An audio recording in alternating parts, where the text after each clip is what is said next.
Good morning વિદ્યાર્થી મિત્રો. આગળના લેક્ચરમાં આપણે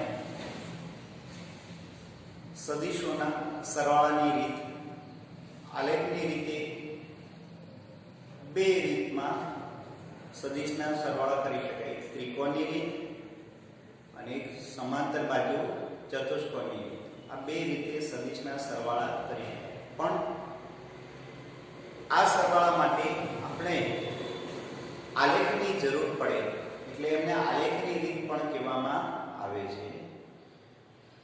ત્યારબાદ આજે આપણે સદિશના બાદબાકીની રીત ભણીએ કે સદિશની બાદબાકી કઈ રીતે થાય. વિદ્યાર્થી મિત્રો, સદિશોના સરવાળા અને બાદબાકી તેમજ આંકડા ઉપર આપણે જોઈશું ગુણાકાર અને ભાગાકાર. તો સામાન્ય જે તે રાશિ અથવા મૂલ્યના ગુણાકાર, સરવાળા, બાદબાકી, ભાગાકાર થતા હોય એ રીતે સદિશોમાં સરવાળા, બાદબાકી, ભાગાકાર, ગુણાકાર થતા નથી. એમના માટે અલગ જ પદ્ધતિ વિકસાવવી પડે. તો અહીંયા સદિશની બાદબાકી આપણે જોઈએ. તો સદિશોની બાદબાકી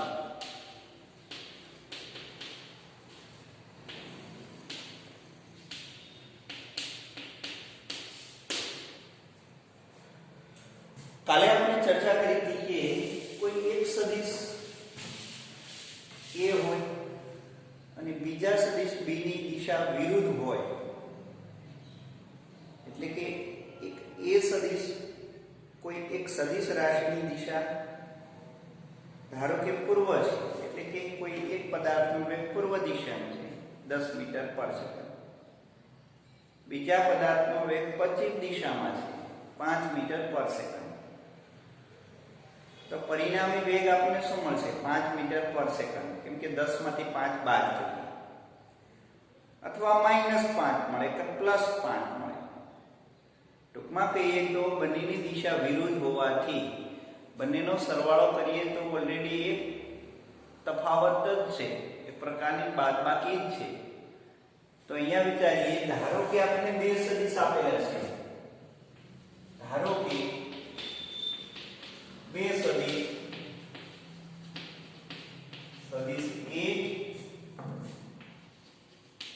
A અને સદિશ B આ રીતે આપેલા છે. આ B સદિશ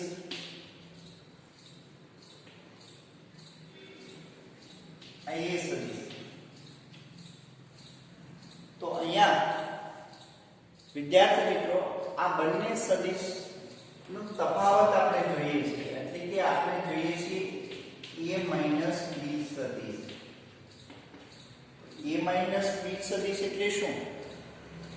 કે બીજું કઈ નહીં, સદિશ A માં સદિશ B નો વિરોધી સદિશ ઉમેરવો. એટલે કે આ રીતે જ્યારે આલેખમાં આપણે સરવાળામાં આવી રીતે લેતા હતા, સદિશ A આના શીર્ષ પર B ની દિશામાં B નો સદિશ દોરીએ બીના મૂલ્ય, તો આ B સદિશ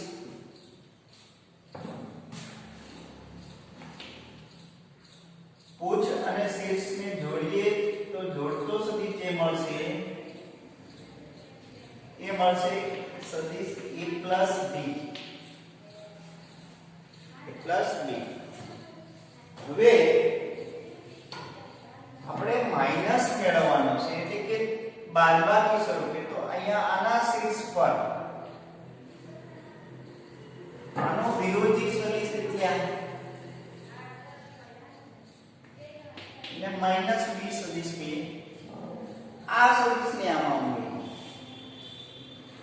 તો માઈનસ B સદિશ આનું પૂછ અને શીર્ષને જોડતો સદિશ મળશે, જે આપણને મળશે પરિણામી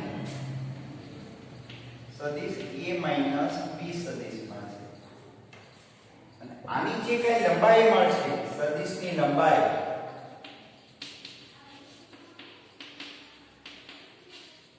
પરિણામી સદિશની લંબાઈ જે મળશે એને આપણે મૂલ્ય તરીકે લઈએ a b mode. a b mode એટલે પરિણામી સદિશનું મૂલ્ય. સદિશ a b એટલે પરિણામી સદિશ. તો આવી રીતે આપણને મળશે. તફાવત સ્વરૂપે એટલે વિરોધી સદિશ ઉમેરવું એટલે એમને માઈનસ વડે દર્શાવવું. હવે સરવાળા અને બાદબાકી માટે નિયમો છે. સરવાળા માટે વિદ્યાર્થી મિત્રો ક્રમનો નિયમ જળવાય. સદિશના સરવાળાની પ્રક્રિયામાં ક્રમનો નિયમ જળવાય. થોડા ગુણધર્મો જોઈએ. સદિશોના સરવાળામાં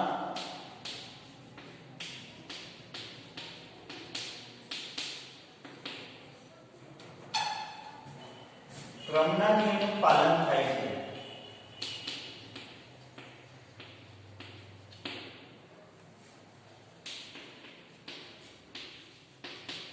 એટલે કે સદિશ a b બરાબર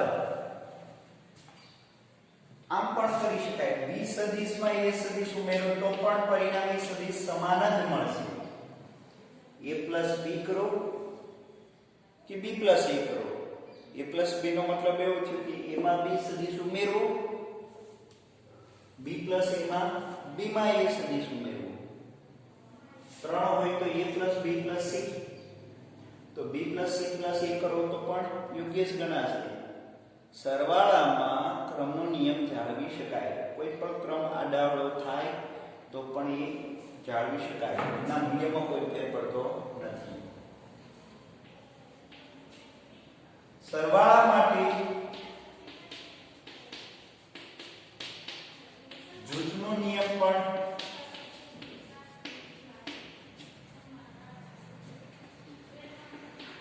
લાગુ પાડી શકાય. જૂથનો નિયમ એટલે a b અને એમાં c ઉમેરી અથવા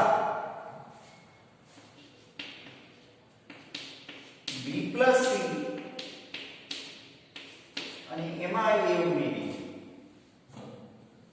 તો પણ મૂલ્યમાં કોઈ ફેર પડે નહીં. આમાં કોઈ પણ બે સદિશમાં બાકીનો ત્રીજો સદિશ ઉમેરો તો પરિણામી સદિશના મૂલ્યમાં કોઈ ફેર પડતો નથી. એટલે કે સરવાળામાં જૂથના નિયમનું પણ પાલન થાય છે, ક્રમના નિયમનું પણ પાલન થાય છે. જ્યારે બાદબાકીમાં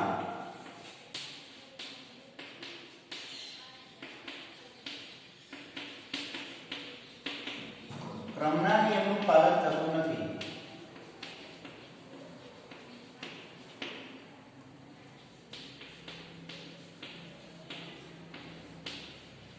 એટલે કે a b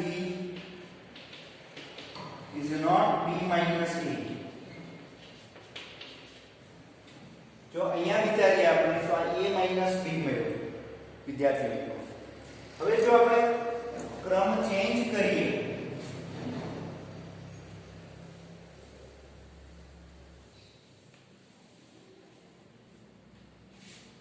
કે b માં a બાદ કરીએ તો અહીંયા b ના મૂલ્યનો સદિશ b દોરીએ એની દિશામાં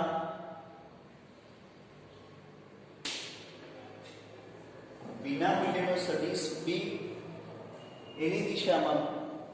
હવે આપણે b a પેલા કરીએ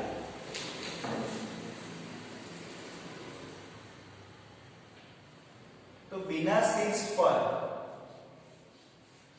એના મૂલ્યનો સદિશ a દોરીએ.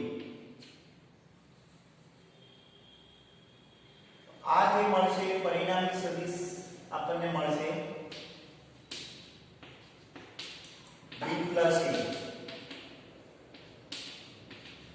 જે આ મૂલ્ય જેટલો જ મૂલ્ય મળશે અને એની દિશામાં જ મળશે. એમાં કોઈ ફેર પડશે નહીં.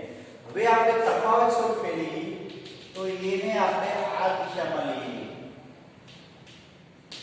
માઈનસ a સ્વરૂપે. એને આપણે આવી રીતે દોરીએ તો આ મળશે b માઈનસ a.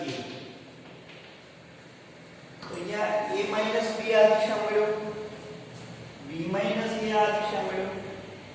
આનું જે મૂલ્ય થશે મૂલ્યમાં બે સરખું જ રહેશે પણ દિશા બદલાઈ જશે. શું બદલાઈ જશે? દિશા.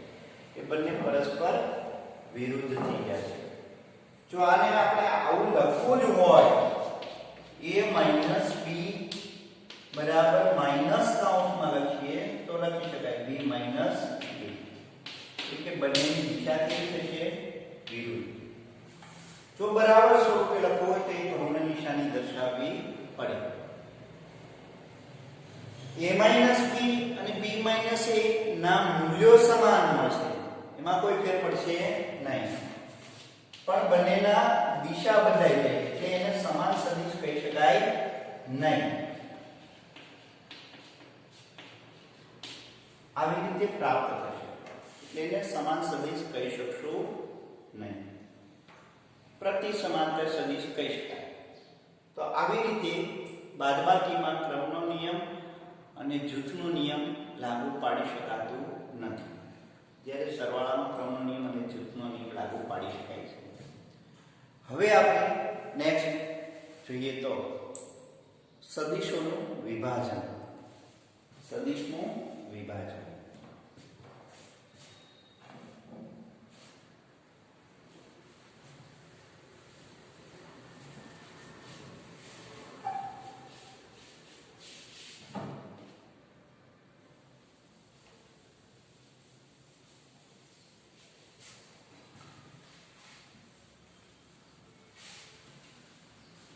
નેક્સ્ટ ટોપિક આપણો એ થશે સદિશોનું વિભાજન. સદિશોનું વિભાજન.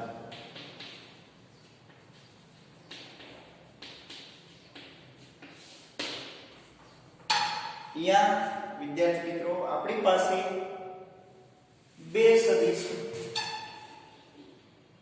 દાખલા તરીકે એક a સદિશ અને એક b સદિશ, સદિશ b અને સદિશ a. હવે આ બંનેનો સરવાળો જો આપણે કરીએ તો એના મૂલ્યનો સદિશ દોરીએ એની દિશામાં અને આના શીર્ષ પર b ના મૂલ્યનો સદિશ દોરીએ b એ સદિશ. આ જે કંઈ મળશે એ આપણને પરિણામી સદિશ મળ્યો, આ સદિશ. પણ વિદ્યાર્થી મિત્રો આપણે જો પરિણામી સદિશ આટલા મૂલ્યનો મેળવવો હોય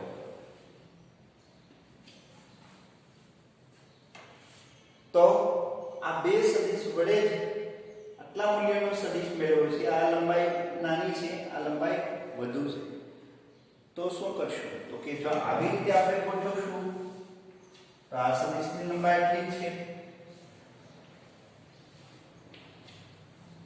આ સદિશની લંબાઈ આટલી છે, તો એનો મતલબ એવો થયો કે બંનેની લંબાઈ ઘટે છે. તો શું કરશું? આને આટલી લંબાઈ વધારીશું અને આને થોડીક આટલી લંબાઈ વધારીએ, બંનેમાં થોડો વધારો કરીએ, આટલો વધારો કરીએ. તો લંબાઈમાં વધારો કરવો હોય તો શું કરવું? એટલે કે એને કોઈ એક વાસ્તવિક સંખ્યા વડે ગુણીએ. તો હવે ધારો કે એક નવો સદિશ પ્રાપ્ત થાય એને લેમ્બડા a સદિશ કહીએ. આને લેમ્બડા કોઈ અચળ મૂલ્ય વડે ગણીએ એટલે એનું મૂલ્ય લેમ્બડા ગણું થઈ જાય એટલે નવો સદિશ પ્રાપ્ત થઈ જાય. તો આ મળશે સદિશ a ડેશ.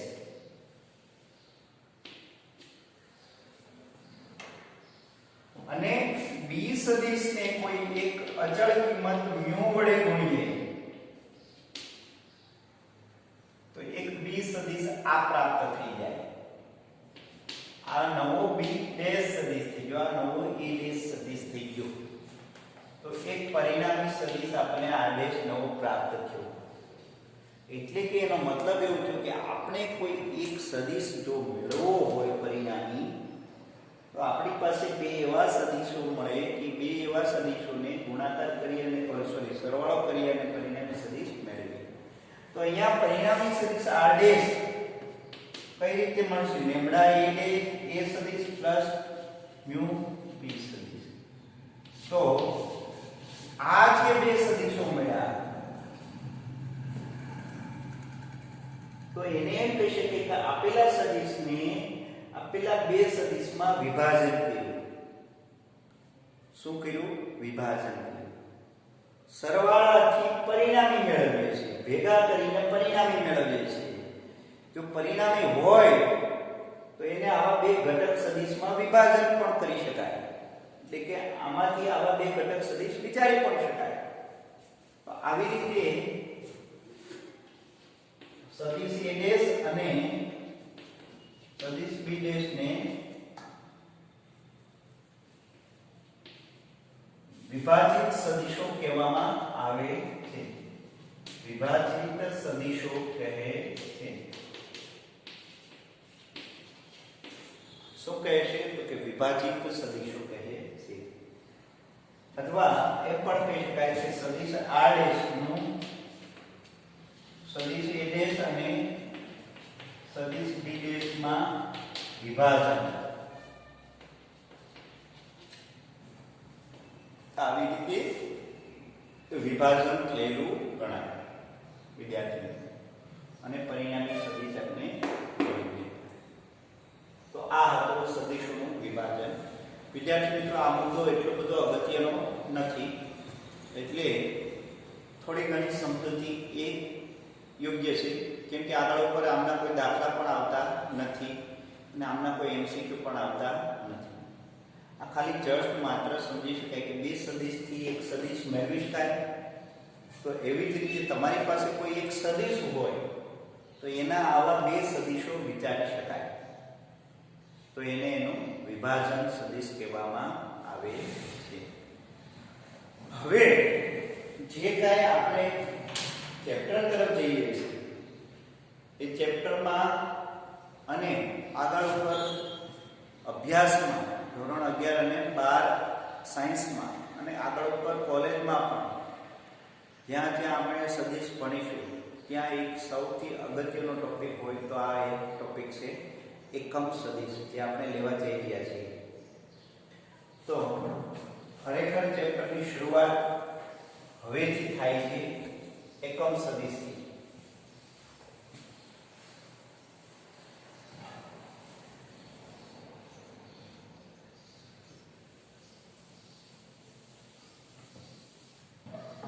પહેલું આપણે એ ભણીએ, એટલે આપણે એ ભણીએ એકમ સદિશ એટલે શું.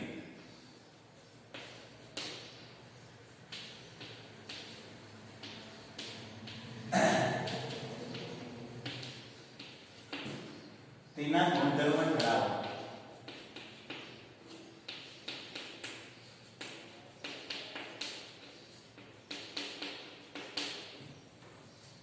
તેના ગુણધર્મ જણાવો. અહીંયા એની વ્યાખ્યા જો આપણે આપીએ તો આ રીતે આપી શકાય. સદિશને તેના મૂલ્ય વડે ભાગતા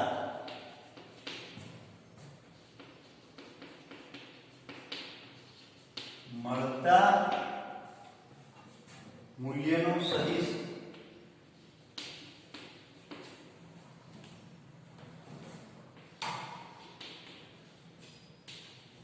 સદિશને એકમ સદિશ કહે છે.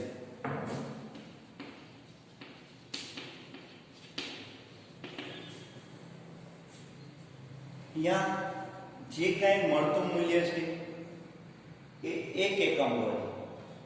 દાખલા તરીકે કોઈ એક વેગ સદિશ છે 10 મીટર પર સેકન્ડ, તો એના 10 સમાન ભાગ કરીએ ત્યારે એક ભાગનો જે સદિશ દોરીએ એને એનો એકમ સદિશ કહેવામાં આવે છે.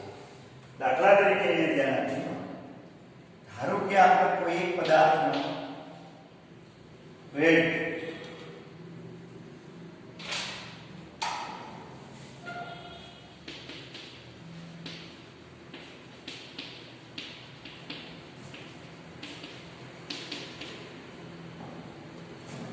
10 મીટર પર સેકન્ડ છે. એ આ દિશામાં છે.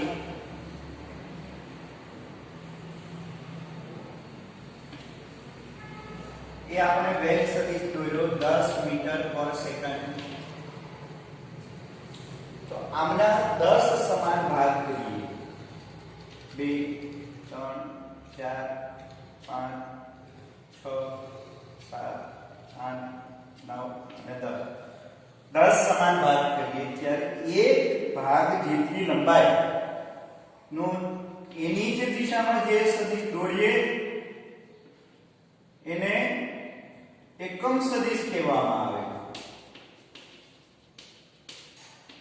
n કેરેટ કહીએ. શું કહીએ? n caret. આપેલ સદિશને એકમ સદિશ કહેવામાં આવે. વેગનો એકમ સદિશ જે માત્ર દિશા દર્શાવે છે. શું? દિશા. એકમ સદિશ માત્ર આપેલ સદિશની દિશા રજૂ કરે છે કે આ દિશામાં છે. તો એને આ રીતે દર્શાવી શકાય. એકમ સદિશ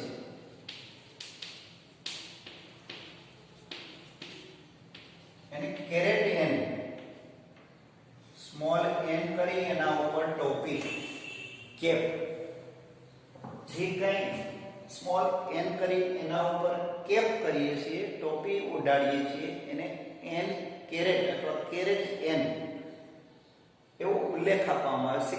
કેરેટ.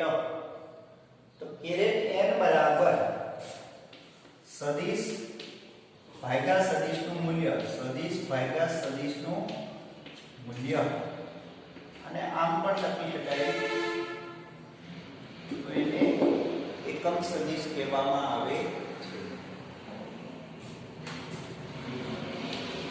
એકમ સદિશ નો કોઈ એકમ હોતો નથી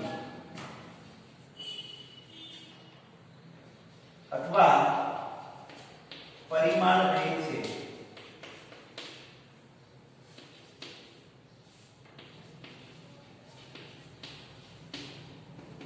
અથવા પરિમાણ રહિત એટલે એનો મતલબ એમ કે એને કોઈ પારિમાણિક સમીકરણ હોતું નથી. એકમ સદિશનું મૂલ્ય હંમેશા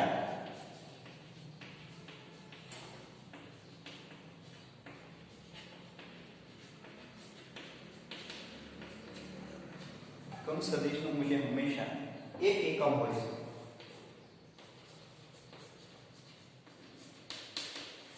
આથી જેને એકમ સદિશ કહેવાય એનું મૂલ્ય એક જ હોય. 10 ને 10 વડે ભાગો, 5 ને 5 વડે ભાગો, 100 ને 100 વડે ભાગો તો એક મૂલ્યનો સદિશ મળે. આની લંબાઈ એક એકમ મળે અને વેગનો એકમ સદિશ કહેવામાં આવે છે. ફરીવાર કે એકમ સદિશને કોઈ પરિમાણ હોતો નથી.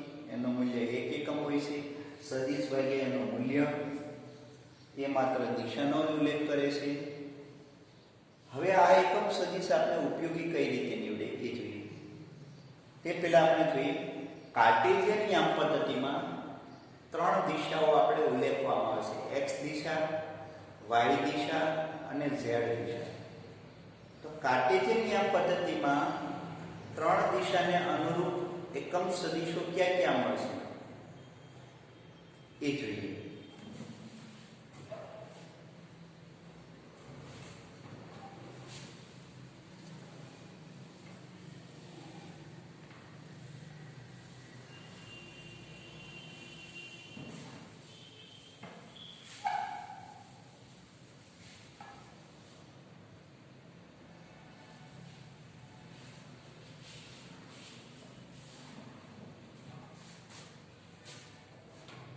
કાર્ટેશિયન યામ પદ્ધતિમાં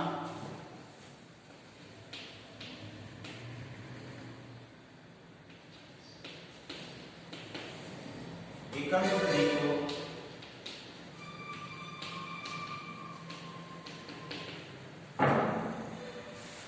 તો અહીંયા આ રીતે દર્શાવીએ વિદ્યાર્થી મિત્રો. કાર્ટેશિયન યામ પદ્ધતિ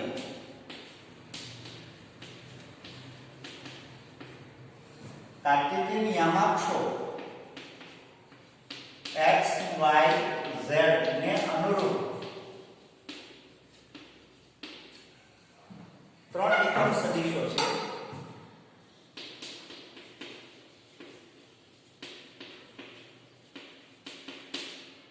કેરેટ I, કેરેટ J અને કેરેટ K, IJK. કે હંમેશા z દિશાનો ઉલ્લેખ કરે, J હંમેશા y દિશાનો ઉલ્લેખ કરે અને I હંમેશા x દિશાનો ઉલ્લેખ કરે. જે આજીવન છે, ફિક્સ છે, એમાં કોઈ એટલે કોઈ ફેરફાર આવતો નથી. જ્યાં સુધી જે દેશમાં ભણો તે દેશમાં x દિશાના એકમ સદિશને કેરેટ I, y દિશાના એકમ સદિશને કેરેટ J અને z દિશાના એકમ સદિશને કેરેટ K વડે દર્શાવવામાં આવે છે. અહીંયા આવી રીતે રજૂ કરી શકાય.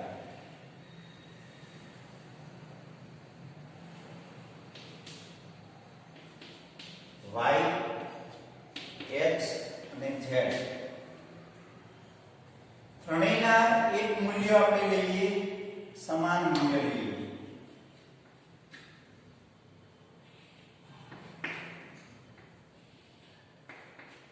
તો આટલા સદિશને કેરેટ I વડે રજૂ કરી શકાય, આટલા સદિશને j કેરેટ વડે રજૂ કરી શકાય, આટલા સદિશને કેરેટ K વડે રજૂ કરી શકાય. હવે વિદ્યાર્થી મિત્રો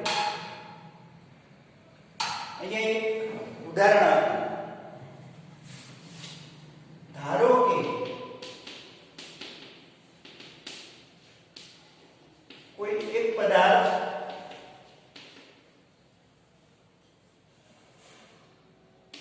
ઉર્ધ્વ દિશામાં 5 મીટર પર સેકન્ડ જેટલા અચળ વેગથી ગતિ કરે ત્યારે સદિશ અને એકમ સદિશ દર્શાવો.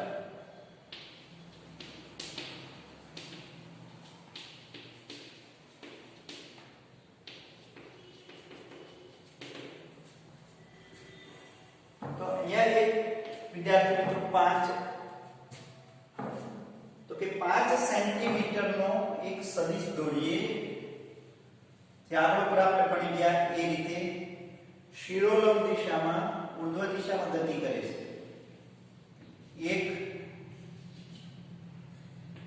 2 3 4 અને 5 આ જે કઈ સદિશ મળ્યો એ વેગ સદિશ 5 મીટર પર સેકન્ડ, જેનું મૂલ્ય 5 મીટર છે, 5 મીટર પર સેકન્ડ, એની દિશા y દિશા છે. તો આપણે આવી રીતે રજૂ કરીએ વિદ્યાર્થી મિત્રો. y દિશાનો એકમ સદિશ એટલે કેરેટ I અને j. તો આનો એકમ સદિશ એટલે j કેરેટ બરાબર શું? સદિશ ભાગ્યા એનું મૂલ્ય. સદિશ ભાગ્યા એનું મૂલ્ય. તો સદિશ એટલે 10 મીટર પર સેકન્ડ, y દિશામાં, અને એનું મૂલ્ય કેટલું? 10 મીટર પર સેકન્ડ. તો કેટલું મળ્યું? એક ખાલી માત્ર મળશે y દિશા, એક એકમ.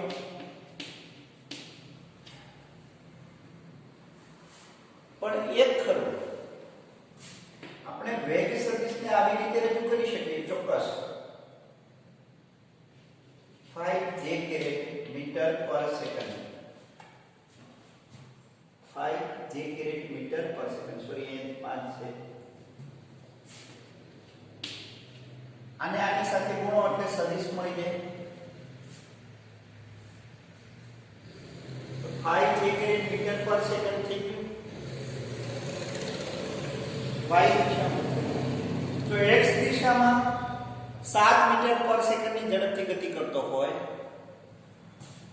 તો એવા વેગને આપણે આવી રીતે રજૂ કરી શકીએ 7 i કેરેટ મીટર પર સેકન્ડ 7 i કેરેટ મીટર પર સેકન્ડ ક્લિયર જો z દિશામાં એ 15 મીટરે સ્ટોપ હોય ધારો કે 3 મીટરે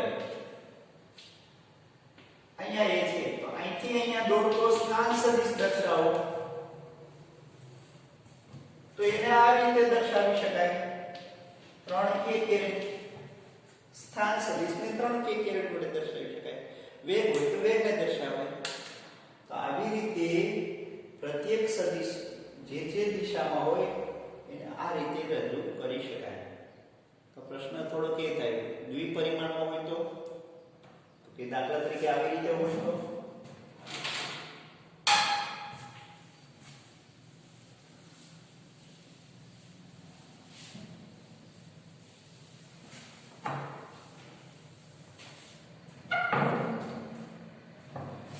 ધારો કે દ્વિપરિમાણમાં આવી રીતે આપણે સદિશ દોર્યો 1 2 3 4 5 6 7 x અક્ષ પર આવી રીતે સ્કેલ આપ્યા y અક્ષ પર 1 2 3 4 5 6 7 8 2 3 4 5 6 7 1 2 3 4 5 6 7 આ રીતે આ માઈનસ માં આપી શકાય આમાં માઈનસ માં આપી શકાય z માં પ્લસ મળે z માં માઈનસ મળે એવી રીતે મળી શકે હવે ધારો કે આપણે બિંદુ આપીએ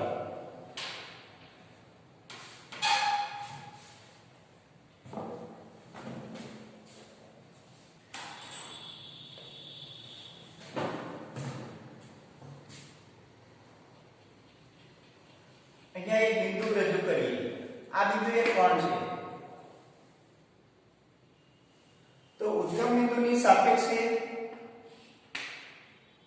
કણને રજૂ કરતો સદિશ આ મળ્યો જેને સ્થાન સદિશ r કહી શકાય સ્થાન સદિશ r કહી શકાય પણ એમાં x આમ કેટલો છે 2 y આમ કેટલો છે 1 2 3 અને 4 y આમ 4 છે તો આ સદિશને આપણે આવી રીતે પણ રજૂ કરી શકાય સદિશ r બરાબર અહીંયા બે એકમનો સદિશ દોરીએ એટલે આ સદિશનું મૂલ્ય થશે 2i કેરેટ આ સદિશને આપણે 2i કેરેટ વડે રજૂ કરીએ અને આ સદિશને આપણે કેના વડે રજૂ કરીએ 4j કેરેટ વડે રજૂ કરીએ આ બેનો સરવાળો છે એટલે મળતો સદિશ એટલે 2i કેરેટ 4j કેરેટ તો આ થઈ ગયું સ્થાન સદિશ એમના ઘટકો સદિશના પરિણામમાં તો આ એના ઘટક સદિશો કહેવાય શું કહેવાય ઘટક સદિશો આપેલ સદિશનો આ બે ઘટકોમાં વિભાજક કહેવાય અથવા આ બે ઘટક સદિશ ક્યાં મળે ક્લિયર હવે જો એક ઉદાહરણ બીજું આપીએ ધારો કે આ પદાર્થ ગતિ કરતો કરતો અહીંયા પહોંચી ગયો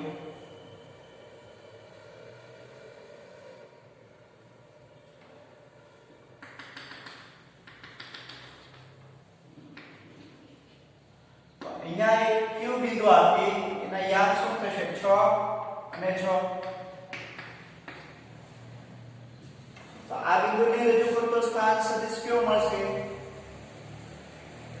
અહીંયા r1 કહીએ તો r2 મળશે તો r2 સદિશ કઈ રીતે રજૂ કરી શકાશે તો કે r2 સદિશ આપણે બે રીતે મળશે એક આ એક x અક્ષ પરનો સદિશ અને આ એક y અક્ષ પરનો સદિશ આને કેટલા વડે રજૂ કરીશું આ એક i કેરેટ છે આટલો i કેરેટ એક i કેરેટ 2 3 4 5 6 i કેરેટ એટલે 6 i કેરેટ જેટલું મૂલ્ય થયું આપેલ સદિશનું આ સદિશનું મૂલ્ય પણ 6i એટલે 6i + 6i તો આ મળશે આપણને r2 સદિશ. હવે આપણે આ સદિશ જોઈએ છે સ્થાનાંતર સદિશ.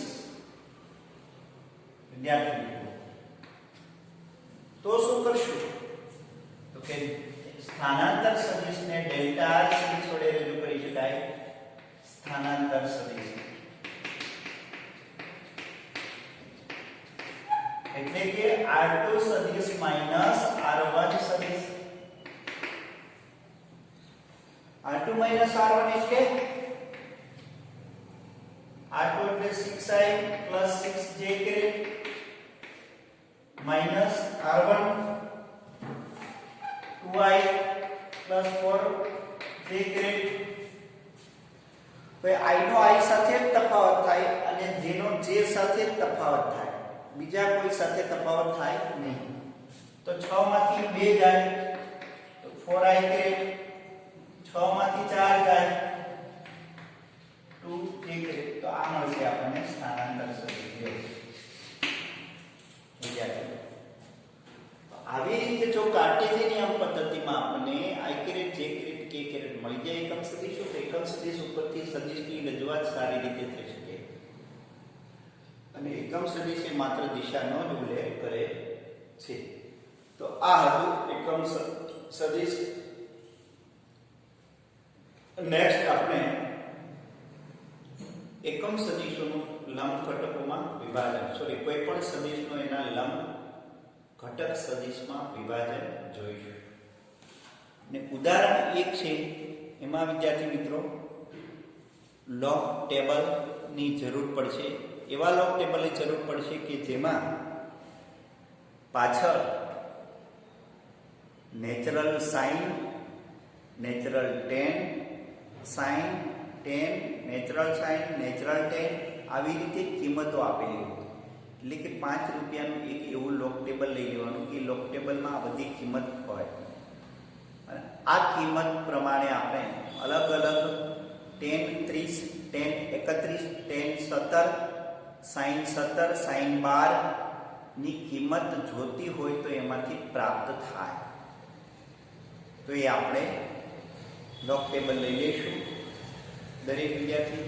અને કાલના લેક્ચરમાં હું એ તમને કઈ રીતે મેળવવું એ બતાવીશ.